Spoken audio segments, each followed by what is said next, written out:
Watch Kannappa on June 27th at your nearest theatres.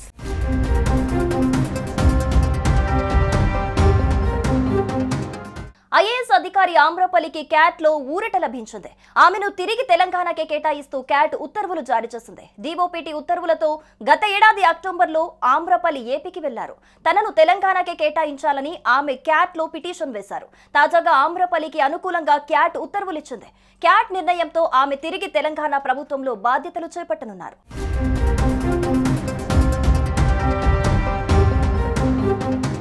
తెలంగాణలో పనిచేస్తున్న IAS అధికారుల్లో వాణి Prasad, Ronald rose, Amrapali ప్రశాంతితో పాటు ఐఏఎస్ అధికారులు అంజనీ కుమార్, అభిలాష్ బీస్, అభిషేక్ మహంతి వంటి ఐపీఎస్ అధికారులను కేంద్రం ఏపీ క్యాడర్ కు కేటాయించింది.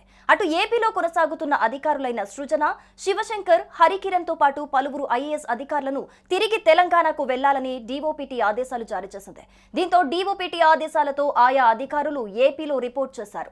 ఆ తర్వాత వారికి ఏపీ ప్రభుత్వం పలు శాఖల బాధ్యతలు అప్పగించింది. అయితే తనను తెలంగాణలోనే కొనసాగించాలని కేంద్ర పరిపాలనా ట్రైబ్యునల్ ను ఆమ్రపాలి ఆశ్రయించారు. తెలంగాణలో కొనసాగించేలా మధ్యంతర ఉత్తర్వులు కోరారు.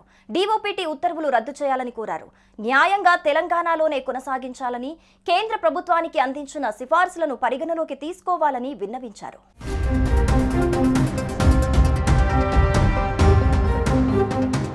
కేంద్ర సిబ్బంది శిక్షణ వ్యవహారాల శాఖ డీఓపీటీ జారీ చేసిన ఉత్తర్వుల మేరకు ఆమ్రపాలి దాదాపు 4 నెలల క్రితం ఆంధ్రప్రదేశ్ క్యాడర్ కు వెళ్లారు. అయితే దీనిని సవాల్ చేస్తూ తనను తెలంగాణకు కేటాయించాలని కోరుతూ క్యాట్ ను ఆశ్రయించారు.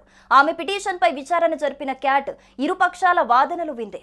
అనంతరం ఆమ్రపాలి అభ్యర్థనను పరిగణలోకి తీసుకుంటూ ఆమెకు అనుకూలంగా తీర్పు వెలువరించింది. ఆమెను ఆంధ్రప్రదేశ్ క్యాడర్ నుండి తిరిగి తెలంగాణ క్యాడర్ కు కేటాయిస్తూ క్యాట్ ఉత్తర్వులు జారీ చేసింది.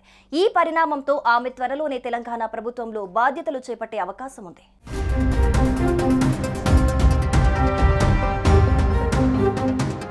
సుమన్ టీవీలో మీ పర్సనల్ అండ్ బిజినెస్ ప్రమోషన్స్ కోసం కింది నెంబర్కి కాంటాక్ట్ చేయండి.